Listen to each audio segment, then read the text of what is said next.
Mazmur 91, dalam lindungan Allah.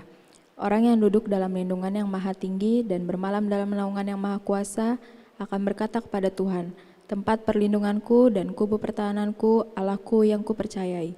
Sungguh dialah yang akan melepaskan engkau dari jerat penangkap burung, dari penyakit sampar yang busuk. Dengan kepaknya ia akan menudungi engkau, di bawah sayapnya engkau akan berlindung. Kesetiaannya ialah perisai dan pagar tembok. Engkau tahu saat aku terhadap kedahsyatan malam, terhadap panah yang terbang di waktu siang, terhadap penyakit sampar yang berjalan di dalam gelap, terhadap penyakit menular yang mengamuk di waktu petang. Walau 1.000 orang rebah di sisimu dan 10.000 di sebelah kananmu, tetapi itu tidak akan menimpamu. Engkau hanya menontonnya dengan matamu sendiri dan melihat pembalasan terhadap orang-orang fasik. Sebab Tuhan ialah tempat perlindunganmu, yang maha tinggi telah kau buat tempat perteduhanmu. Malapetaka tidak akan menimpa kamu, dan tulah tidak akan mendekat kepada kemahmu. Sebab malaikat-malaikatnya akan diperintahkannya kepadamu untuk menjaga engkau di segala jalanmu. Mereka akan menantang engkau di atas tangannya, supaya kakimu jangan terantuk pada batu. Singa dan ular tedung akan kau langkahi, engkau akan menginjak anak singa dan ular naga. Sungguh hatinya melekat kepadaku, maka aku akan meluputkannya. Aku akan membentenginya sebab ia mengenal namaku. Bila ia berseru kepadaku, aku akan menjawab. Aku akan menyertai dia dalam kesesakan. Aku akan meluputkannya dan memuliakannya. Dengan panjang umur akan kukenyangkan dia dan akan kuperlihatkan kepadanya keselamatan daripadaku. Amin. Pentakosta ketiga.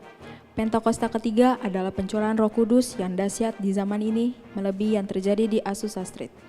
Pentakosta ketiga akan mengakibatkan penuaian jiwa yang terbesar dan yang terakhir sebelum Tuhan Yesus datang kembali. Pentakosta ketiga akan membangkitkan generasi Yeremia, yaitu anak-anak muda yang dipenuhi Roh Kudus, cinta mati-matian kepada Tuhan Yesus, tidak kompromi terhadap dosa, dan akan bergerak untuk memenangkan jiwa. Pentakosta ketiga lahir di Indonesia dan bergerak ke bangsa-bangsa. Gerakan ini dari timur ke barat dan akan kembali ke Yerusalem. Pentakosta ketiga akan memberikan kuasa untuk menyelesaikan amanat agung, dan setelah itu Tuhan Yesus datang kembali. Bapak Ibu Saudara, mari kita bersatu dalam doa. Terima kasih Tuhan Yesus untuk berkat yang Kau berikan kepada hidup kami Tuhan Yesus. Kalau kami sampai saat ini masih bisa bernafas, itu semua karena anugerah-Mu Tuhan Yesus. Tuhan Yesus, kami mau bersatu hati untuk bangsa dan negara kami Tuhan Yesus. Kalau kami tahu saat ini pandemi masih merajalela di negeri kami Tuhan Yesus, kiranya Engkau mengangkat penyakit pandemi COVID-19 ini Tuhan Yesus. Terima kasih Tuhan Yesus, kalau Engkau masih memberikan kesehatan pada tubuh kami Tuhan Yesus. Terima kasih Bapa. Kami juga berdoa untuk Pak Presiden Tuhan Yesus beserta wakil dan jajarannya Tuhan Yesus. Kiranya mereka dapat memimpin bangsa kami dengan takut akan Tuhan, visi misi sesuai dengan keinginan-Mu Tuhan Yesus. Sehingga bangsa kami menjadi bangsa yang benar-benar memandang Engkau Tuhan Yesus. Tuhan terima kasih Tuhan Yesus, kalau saat ini kami juga mau berdoa untuk gereja kami Tuhan Yesus. Kiranya Engkau memberkati setiap jemaat yang sedang beribadah online Tuhan Yesus di rumah. Engkau memberkati kesehatannya, Engkau memberikan rezeki yang berlimpah daripada-Mu Tuhan Yesus. Apa yang mereka kerjakan Kau buat berhasil Tuhan Yesus. Terima kasih Tuhan, kami juga bersatu dalam doa. Kami mau mendoakan untuk Bapak Pendeta kami Tuhan Yesus, Pak Sigit Tuhan Yesus. Kiranya Engkau memulihkan kesehatan Om Sigit sampai 100% Tuhan Yesus. Kau juga memberkati Tante Maria sebagai penopang Tuhan Yesus. Kiranya apa yang menjadi seruan Tante Maria Engkau yang dengarkan Tuhan Yesus. Terima kasih Tuhan Yesus, Engkau juga memberkati anak-anaknya Tuhan Yesus. Masa depan sungguh ada untuk mereka Tuhan Yesus. Terima kasih Bapa dan Mama Tuhan Yesus, kami berdoa mengucap syukur, haleluya, amin. Shalom Jemaat GBI Kemang yang hebat, dahsyat, luar biasa. Hari ini kita mau ibadah, kita mau ketemu sama Tuhan Yesus. Sebelumnya kita betul dalam doa. Tuhan Yesus, terima kasih Tuhan Yesus. Terima kasih untuk kesehatan yang Tuhan kasih. Terima kasih kalau sampai saat ini Tuhan kami bisa beribadah walaupun lewat virtual Tuhan Yesus. Terima kasih Tuhan Yesus. Kami percaya Tuhan Engkau hadir di setiap rumah. Engkau hadir Tuhan Yesus. Dan kami yakin Tuhan, hanya Engkau yang mengenal kami. Pribadi lepas pribadi Tuhan Yesus. Hari ini kami mau ketemu sama Tuhan. Hari ini kami mau ngobrol sama Tuhan Yesus. Naralaba Yesus. Kiralaba Yesus.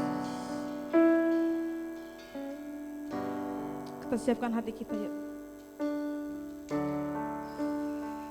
Karena Tuhan yang mengenal kita.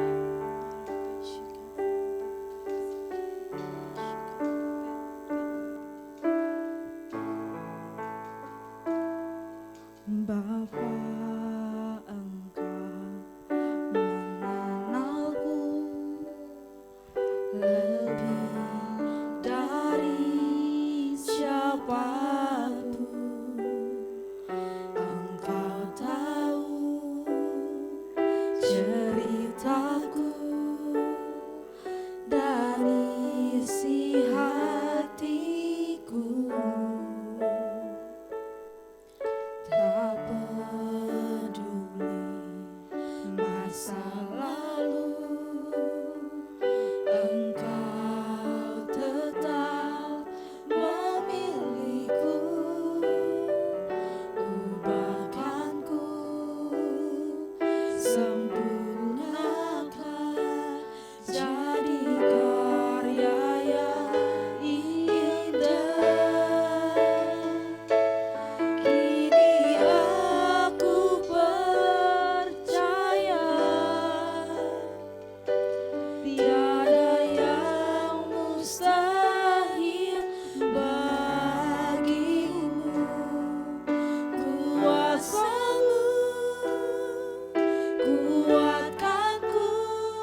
Tuhan Yesus.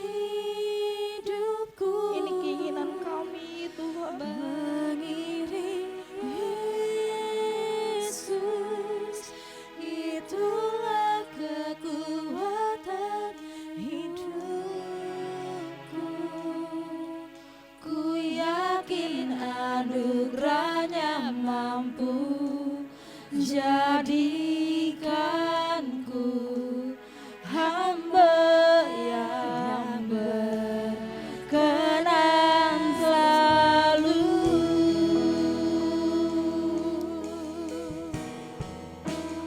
Mengikut Yesus, itulah kesukaan hatiku. Ku lepas semua aku untuk mengenal kehendaknya di hidupku. Mengiring Yesus, itulah kekuatan hidupku. Ku yakin anugerahnya mampu jadikanku hamba yang berkenan selalu. Ku yakin anugerahnya mampu jadikanku hamba yang berkenan selalu. Ku yakin anugerahnya mampu jadikanku hamba yang berkenan selalu. Haleluya, haleluya, muliakan Tuhan.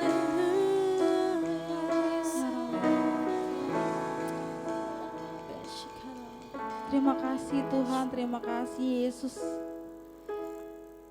Kami mau mengikut Engkau Tuhan, sampai Tuhan Yesus datang kembali untuk menjemput kami Tuhan Yesus. Terima kasih, terima kasih. Dalam nama Tuhan Yesus kami siap untuk memuji Engkau Tuhan. Haleluya, amin.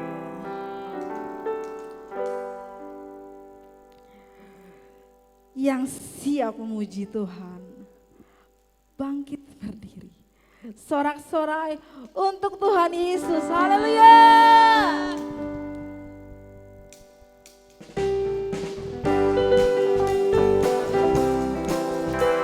Allah sumber kekuatan kita, amin.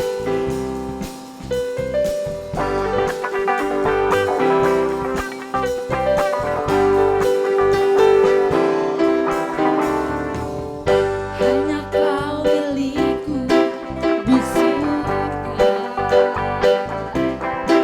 Tiada yang ku ingin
yang terus percaya kalau Tuhan Yesus sumber kita, katakan amin.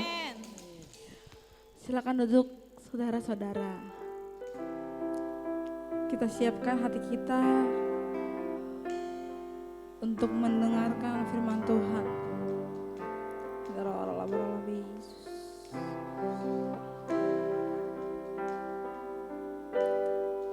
Kau hiasi kehidupanku dengan kemurahan-Mu.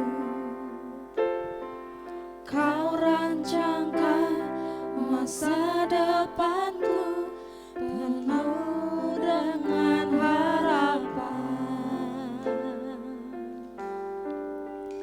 Aku ada saat ini, semuanya karena kasih-Mu. Aku hidup hari ini, semua berkat kemurahan-Mu. Terima kasih Yesus, Engkau sangat baik, teramat baik bagiku.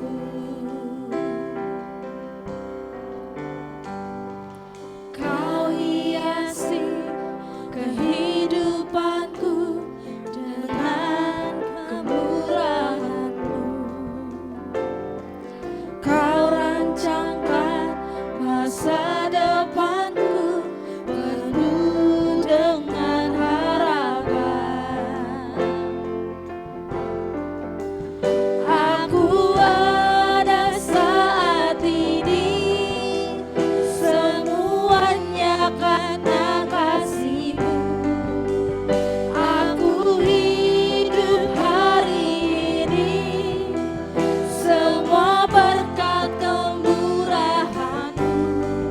Terima kasih Yesus, Engkau sangat baik, teramat baik. Aku ada saat ini, semuanya karena kasih-Mu. Aku hidup hari ini, semua berkat kemurahan-Mu. Terima kasih Yesus, Engkau sangat baik, teramat baik bagiku. Yesus, Engkau sangat baik, teramat baik bagiku.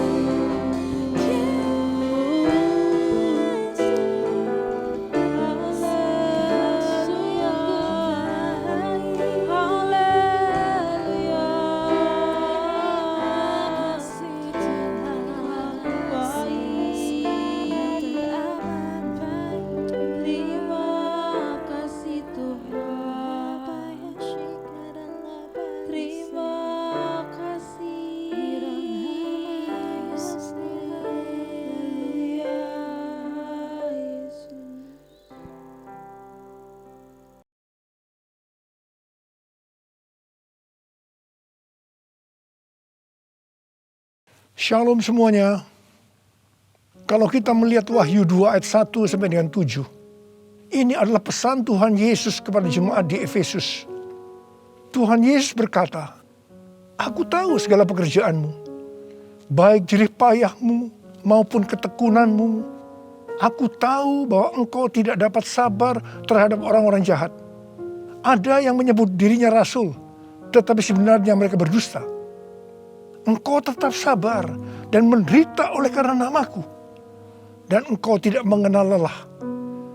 Engkau juga membenci segala perbuatan pengikut-pengikut Nikolaus yang juga aku benci.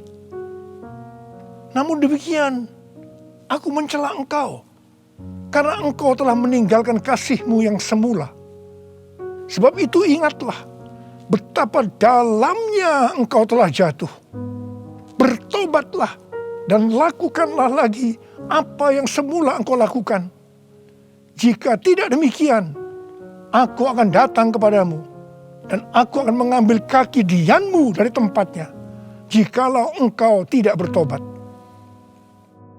Sesuai dengan penjelasan Alkitab penuntun hidup berkelimpahan, yang dimaksudkan dengan mengambil kaki dianmu, artinya menolak dan mengeluarkan dari dalam kerajaannya, yang berarti kehilangan keselamatan. Pesan Tuhan Yesus kepada jemaat di Efesus ini juga berarti pesan buat kita semua, yang dapat disimpulkan sebagai berikut. Kalau kita melihat apa yang dilakukan jemaat di Efesus untuk melayani pekerjaan Tuhan, itu sungguh luar biasa. Tetapi apapun yang mereka lakukan untuk melayani pekerjaan Tuhan, meskipun itu sungguh luar biasa, tetapi kalau tidak didasarkan kepada kasih yang semula, maka Tuhan akan berkata, betapa dalamnya engkau telah jatuh. Bertobatlah dan lakukan lagi apa yang semula engkau lakukan. Jika tidak demikian, maka engkau akan kehilangan keselamatan. Tetapi barang siapa menang, artinya kembali kepada kasih yang semula, maka akan diberi makan dari pohon kehidupan yang ada dalam taman Firdaus Allah, yang artinya akan masuk sorga. Ini suatu peringatan yang tidak main-main dan sangat serius. Karena itu saya akan mengajak saudara untuk melihat diri kita. Mungkin kita kelihatan begitu rajin, tekun, sabar, mau menderita dalam melayani pekerjaan Tuhan. Pertanyaannya, apakah itu dilakukan dengan dasar kasih yang semula? Banyak orang yang kelihatan luar biasa dalam melayani pekerjaan Tuhan, bukan karena didasarkan kepada kasih yang semula, tetapi karena kewajiban atau ada motivasi yang lain. Tuhan mau supaya kita kembali kepada kasih yang semula. Kasih yang semula adalah kasih yang kita miliki pada waktu baru bertobat dan mengalami kelahiran baru. Waktu saya baru bertobat dan mengalami kelahiran baru, saya begitu haus akan Tuhan, akan firman-Nya. Dan saya selalu menjaga kehidupan saya agar selalu hidup kudus sesuai dengan firman Tuhan. Dan puji Tuhan, ini tetap saya jaga sampai dengan hari ini. Bahkan kasih saya kepada Tuhan semakin bertambah. Orang yang memiliki kasih yang semula pasti akan hidup sama seperti Kristus telah hidup. Orang yang memiliki kasih yang semula pasti hidup sebagai orang yang berintegritas, hidup tulus dan jujur di hadapan Tuhan. Orang yang memiliki kasih yang semula pasti akan keluar sebagai pemenang. Orang yang memiliki kasih yang semula akan ikut dalam pengangkatan dan masuk surga. Yang percaya katakan amin. Ku cinta kau Yesus, hanya engkau bagiku Yesus. Sungguh ku rindu mengatakannya, betapa aku mengasihimu. Engkau Allah dan Rajaku, kekasih dan hidupku. Engkau segalanya bagiku. Ku bersyukur kepadamu. Ku bersyukur kepadamu. Ku bersyukur kepadamu.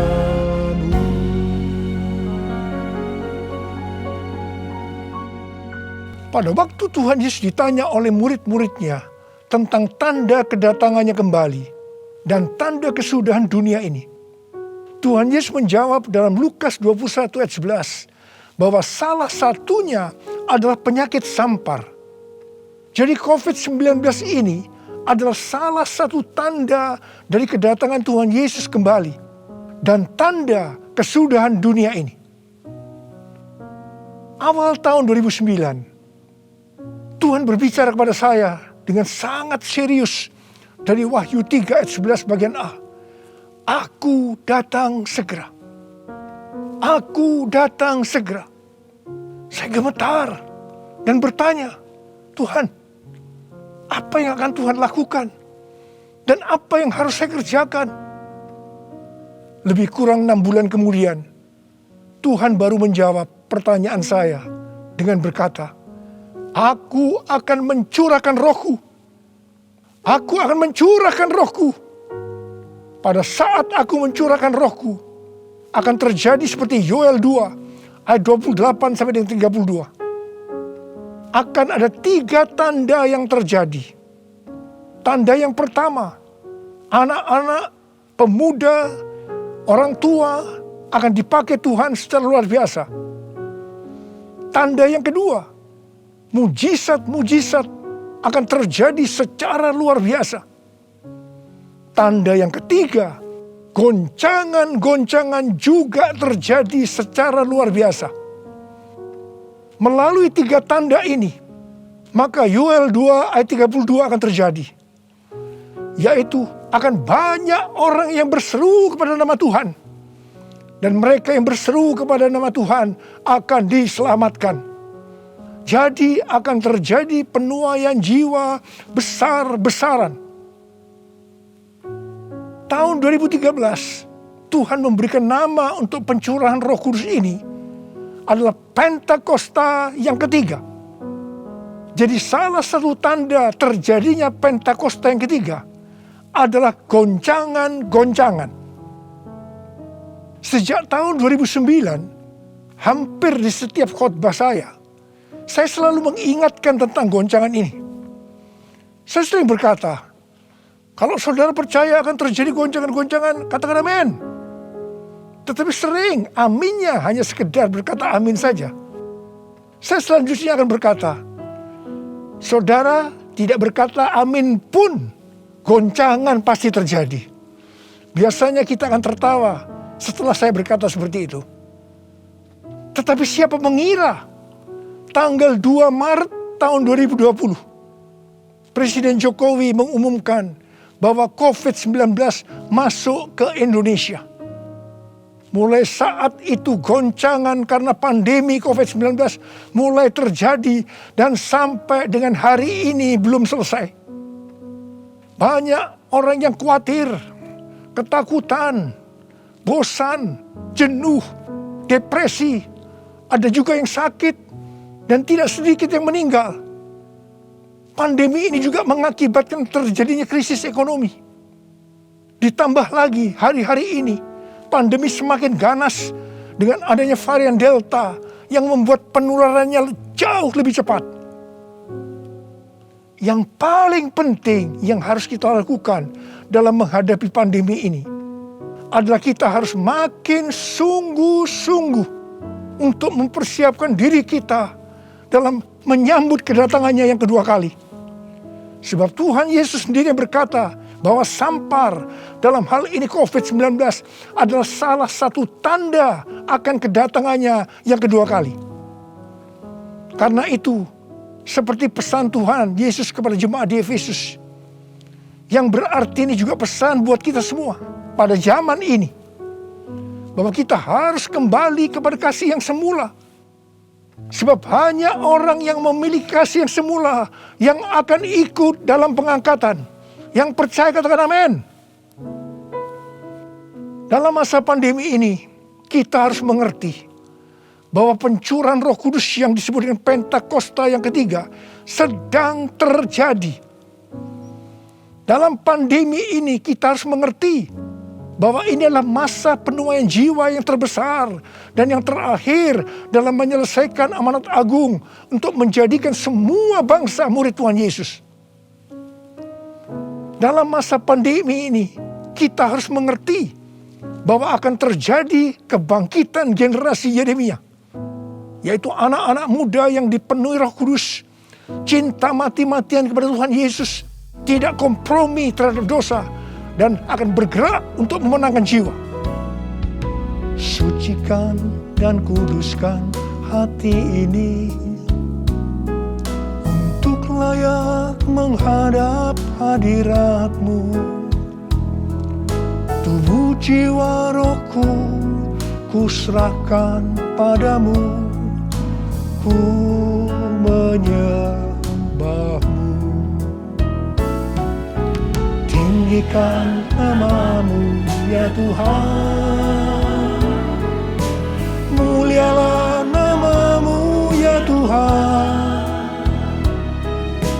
Tiada lain seperti Engkau ya Allahku, besar kuasa-Mu. Tiada lain seperti Engkau ya Allahku, besar kuasa-Mu. Besar kuasa-Mu.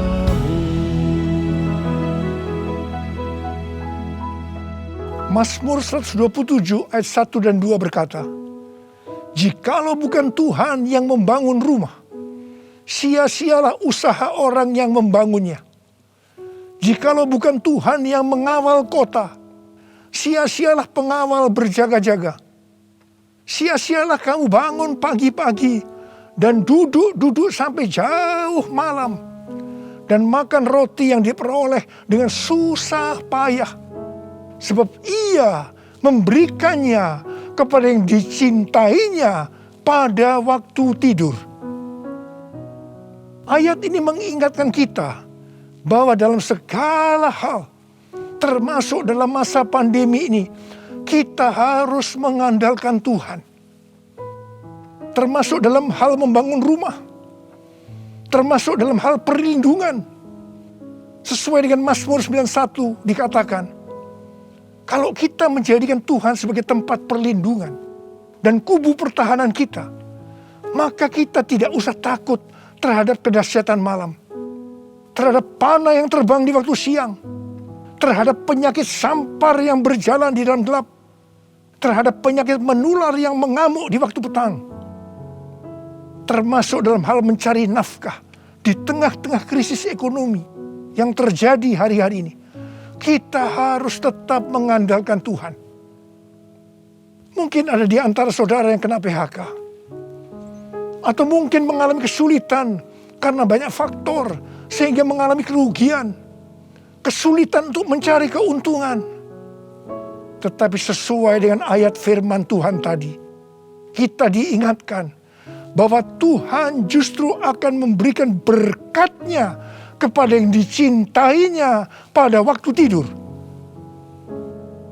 Berkat yang diberikan pada waktu tidur di sini bisa diartikan berkat yang diberikan bukan karena kehebatan kita, bukan karena prestasi kita, bukan karena kekuatan kita, bukan karena kepandaian kita, juga bukan karena usaha kita yang mati-matian. Dan berkat yang seperti itu hanya diberikan kepada orang yang dicintainya.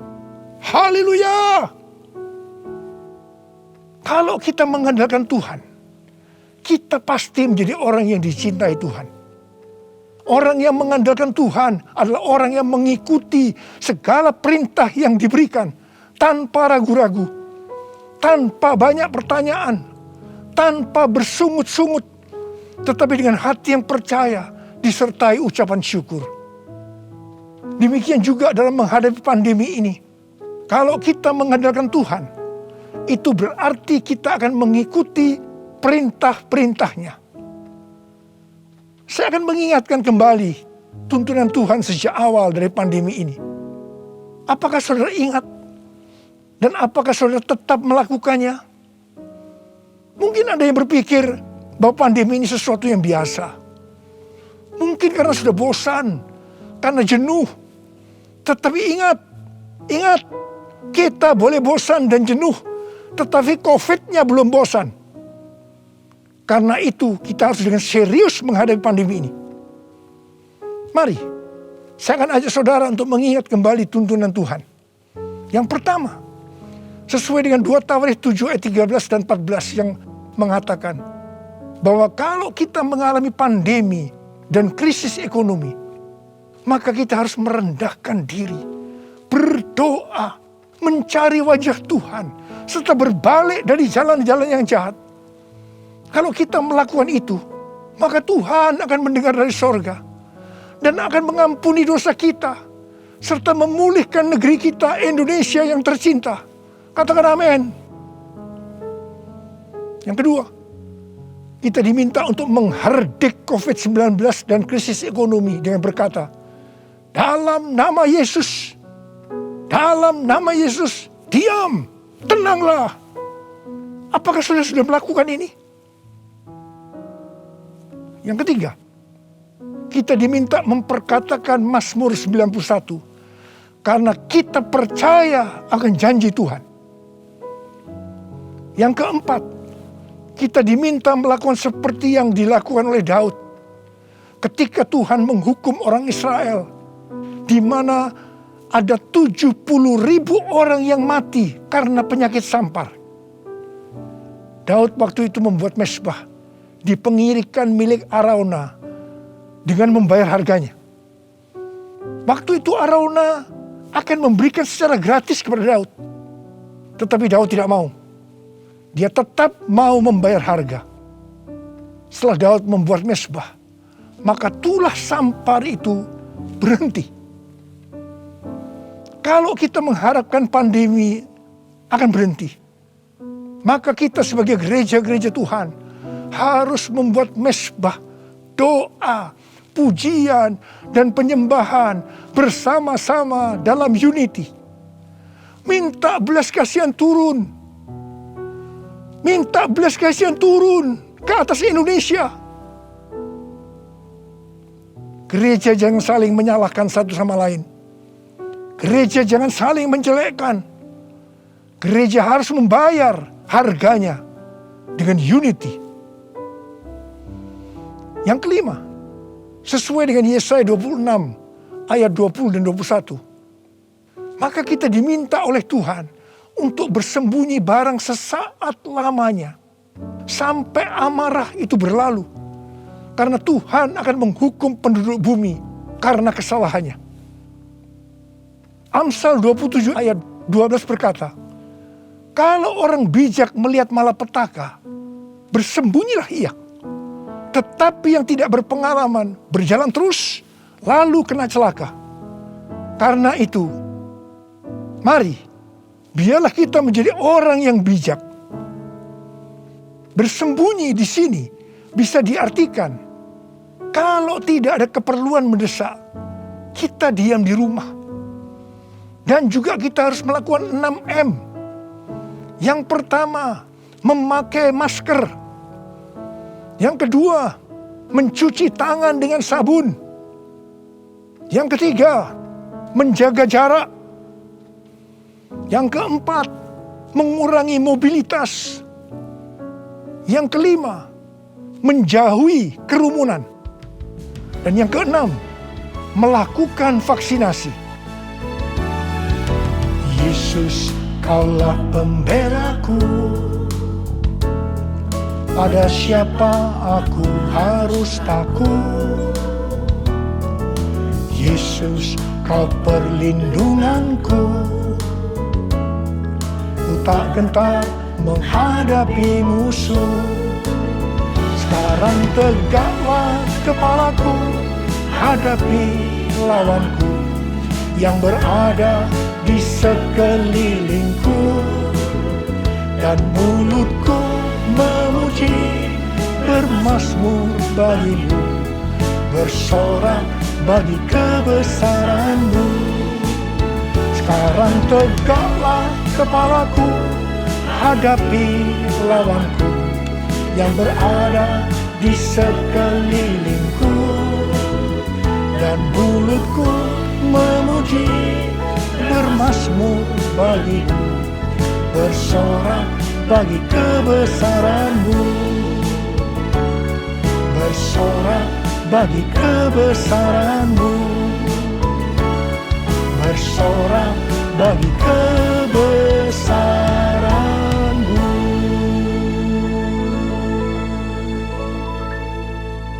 Pada tahun 1918 sampai 1920 pernah terjadi pandemi yang disebutkan dengan flu Spanyol. Kalau dibandingkan dengan COVID-19 dengan memakai data tanggal 29 Mei 2021, maka didapatkan hal-hal sebagai berikut. Yang pertama, jumlah infeksi. Flu Spanyol 2 tahun, 500 juta orang. COVID-19 1 tahun 3 bulan, 162 juta. Jadi berarti ini relatif kecil. Yang kedua, jumlah kematian. Flu Spanyol diperkirakan risknya memang agak besar, 20 sampai 100 juta dalam waktu 2 tahun itu. Tapi COVID-19 1 tahun 3 bulan 3,52 juta. Berarti jauh lebih sedikit. Kemudian jumlah negara yang terpapar. Flu Spanyol kurang dari 50%. Tetapi COVID-19 hampir atau kalau bisa dikatakan 100%. Yang keempat, soal dampak ekonomi. Flu Spanyol tidak lebih buruk dari zaman depresi ekonomi global tahun 1930-an. Tetapi COVID-19 dikatakan yang terburuk sejak zaman depresi ekonomi global tahun 1930-an. Tergantung kapan pandemi berakhir. Kalau berlarut-larut, krisis ekonomi COVID-19 bisa lebih buruk dari zaman depresi ekonomi global tahun 1930-an. Tetapi yang paling menonjol dari COVID-19 ini adalah angka depresi, kecemasan, stres justru tertinggi sepanjang sejarah. Angka depresi global tahun 2020 adalah sebesar 25% dibandingkan dengan angka depresi global tahun 2017 yang hanya 3,44%. Dengan melihat ini semua, saya percaya rencana Tuhan bagi umat manusia adalah supaya mereka bertobat, mencari wajah Tuhan, sehingga terjadi penuaian jiwa yang terbesar dan yang terakhir sebelum Tuhan Yesus datang kembali. Sesuatu yang mengherankan dari flu Spanyol ini adalah bahwa setelah infeksi gelombang kedua yang meningkat secara luar biasa, tiba-tiba virusnya menghilang. Entah pergi kemana. Entah kemana perginya. Wow. Kita boleh berdoa kepada Tuhan agar ini juga terjadi pada COVID-19. Serta varian-varian yang lain. Yang tiba-tiba menghilang. Entah kemana. Karena amarah Tuhan sudah berlalu. Karena itu, sekali lagi saya mengingatkan agar kita melakukan tuntunan Tuhan untuk menghadapi pandemi COVID-19 ini dengan lebih serius dan sungguh-sungguh. Supaya Tuhan juga menuntun kita di tengah pandemi yang sedang bergejolak ini. Saya percaya kalau kita kembali kepada kasih yang semula, kita akan berkata, Tuhan, pakai saya menjadi alat-Mu untuk menyelesaikan amanat agung. Maranatha, datanglah segera Tuhan Yesus.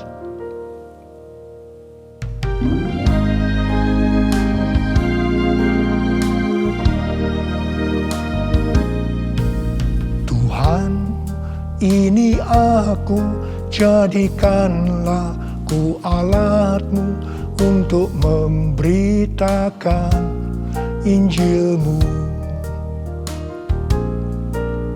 Tuhan, ini aku, jadikanlah ku hamba-Mu untuk melakukan firman-Mu.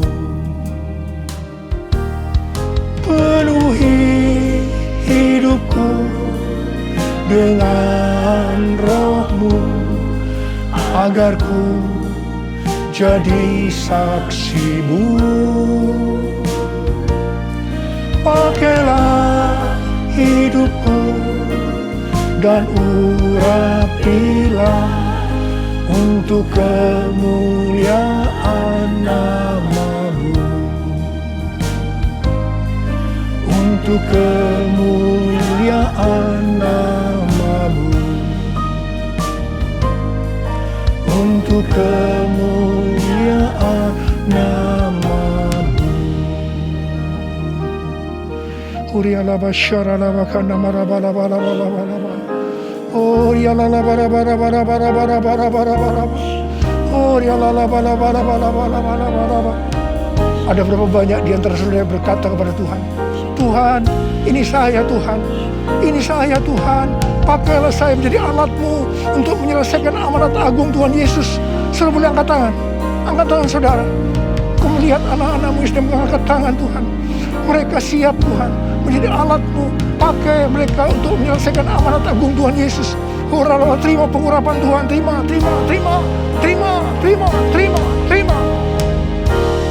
Oh Tuhan Yesus, di tengah-tengah pandemi hari-hari ini Tuhan, biarlah kami mengerti, kami harus kembali kepada kasih yang semula.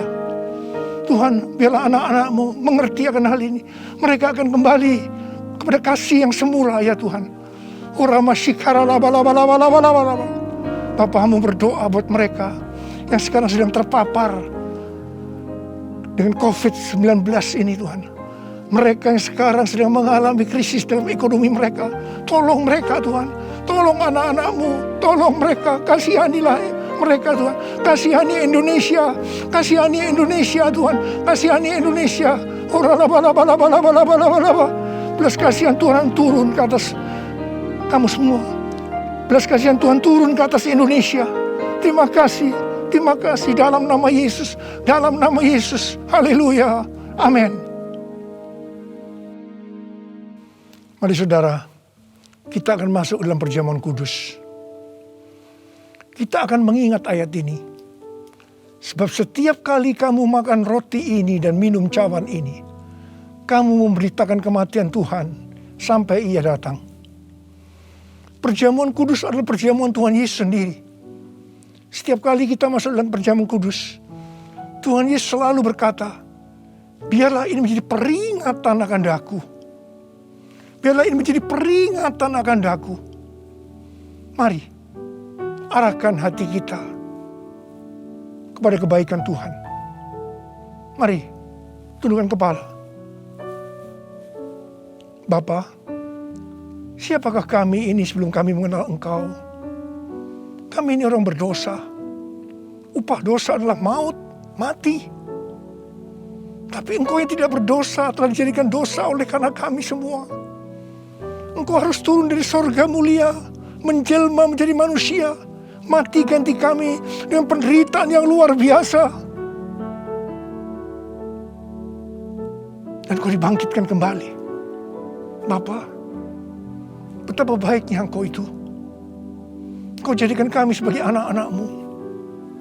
Engkau yang memberkati, Engkau menuntun, Engkau membela, Engkau mendidik kami, Engkau menyembuhkan kami, Engkau memberikan kami damai sejahtera-Mu di tengah-tengah pandemi ini Tuhan. Engkau juga menghajar kami kalau kami berbuat tidak benar di hadapan-Mu. Itu Engkau ya Aba. Itu Engkau ya Aba. Betapa baiknya Engkau itu. Tuhan akan memberkati saudara melalui perjamuan kudus. Tapi Tuhan mau kita makan dan minum dengan cara yang benar. Karena itu masing-masing, mari berdoa.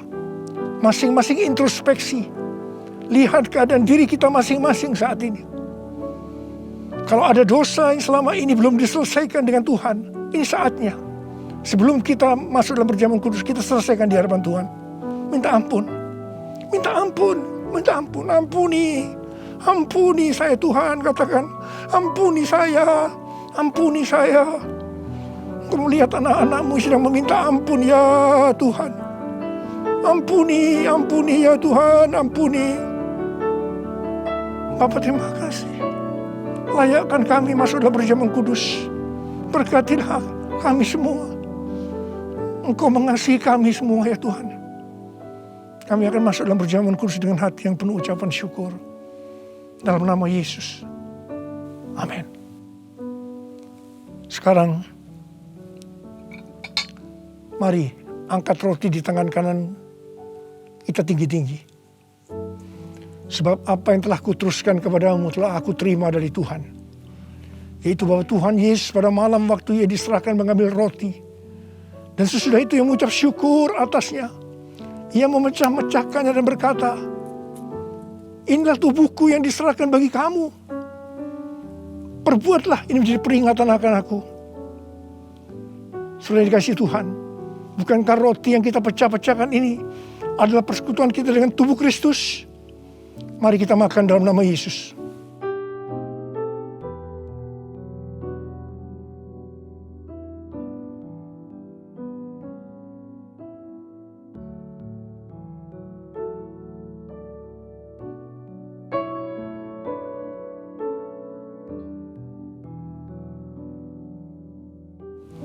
Sekarang angkat cawan di tangan kanan kita tinggi-tinggi. Demikian juga ia mengambil cawan sesudah makan lalu berkata, cawan ini adalah perjanjian baru yang dimeteraikan oleh darahku. Perbuatlah ini setiap kali kamu meminumnya menjadi peringatan akan aku. Sudah dikasih Tuhan, bukankah cawan pengucapan syukur yang atasnya kita ucapkan syukur adalah persekutuan kita dengan darah Yesus? Mari kita minum dalam nama Yesus.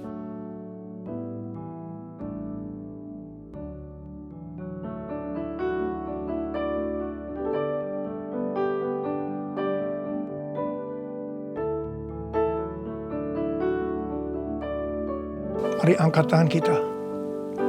Ucapkan syukur dengan suara, jangan diam. Jangan diam. Oh ralaba syaratana maya rarabarabara. Oh rarabakanama. Yesus, terima kasih ya Tuhan Yesus. Oh rabakanama ya rarabarabara. Oh rabakanama ya raraba. Terima kasih Tuhan. Terima kasih Tuhan, Kau baik. Engkau baik ya Tuhan.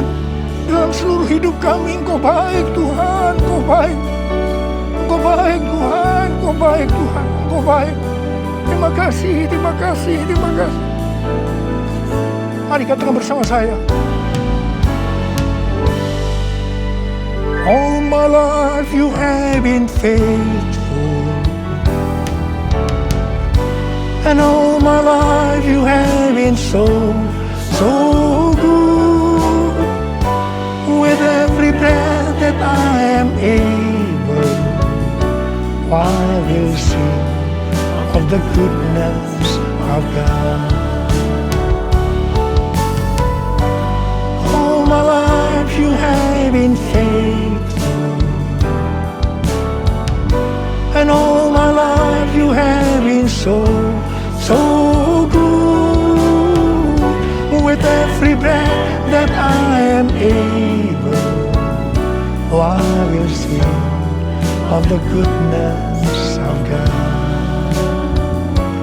I will sing of the goodness of God. I will sing of the goodness of God.